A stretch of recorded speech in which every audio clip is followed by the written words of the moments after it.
रक्षा करे जो सारे जहां की, तूने ही तो आके मिट्टी में मिलाया दर पे जो। कभी ऐसा हुआ है कि आप सही थे पर फिर भी मन में कुछ खल रहा था।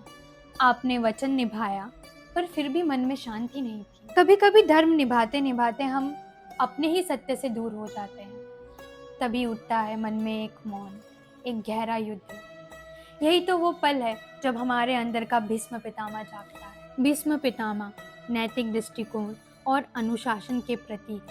कहते थे मर्यादा और धर्म का पालन करना ही जीवन का सर्वोच्च कर्तव्य है। लेकिन उनके अंदर भी संघर्ष था। अपनी जिम्मेदारियों, वादों और आदर्शों के बीच यही संघर्ष, यही डिलेमा हर मनुष्य के अंदर मौजूद है। वो सच के सामने चुप रहे और अपनी लॉयल्टी को धर्म के ऊपर रखा, क्योंकि उनके लिए प्रॉमिस तोड़ना अपने आदर्शों को तोड़ने के बराबर था। फिर भी अपनी आंतरिक सच्चाई को समझते हुए भीष्म कहते हैं, मेरे लिए मर्यादा और धर्म ही सबसे बड़ा पथ है, पर मैं भी इंसान हूँ और मन कभी कभी इससे सहमत नहीं होता।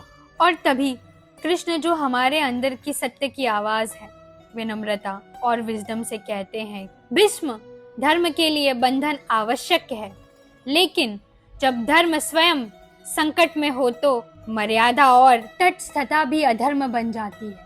कर्तव्य और सत्य को पहचानो और समय के अनुसार चलना सीखो। भीष्म पितामह का संदेश केवल युद्ध का नहीं था, वो अवेयरनेस और समझदारी का था। सत्य फ्लेक्सिबल है, पर सत्य और धर्म का ज्ञान स्थिर है। और जब उन्होंने अंत में सरेंडर किया तो वो हारे नहीं थे, वो लिबरेटेड हुए।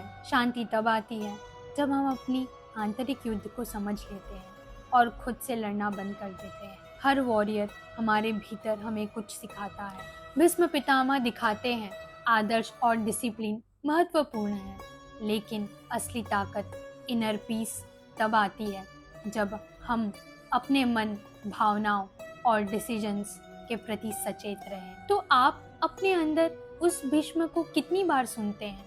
When did you last pause and ask yourself, क्या मैं अपने आदर्शों और वचनबद्धताओं में इतना उलझा हुआ हूँ कि अपनी शांति और ट्रूथ को भूल गया हूँ? हर डिसीजन, हर इमोशन, हर कर्म, ये सिर्फ बाहरी युद्ध नहीं, ये हमारे अंदर की कुरुक्षेत्र है। इसे समझना, महसूस करना और जागरूक रहना, यही असली जीत है। यह है इनर बैटलफील्ड ऑफ कुरुक्षेत्र का पहला हिस्सा।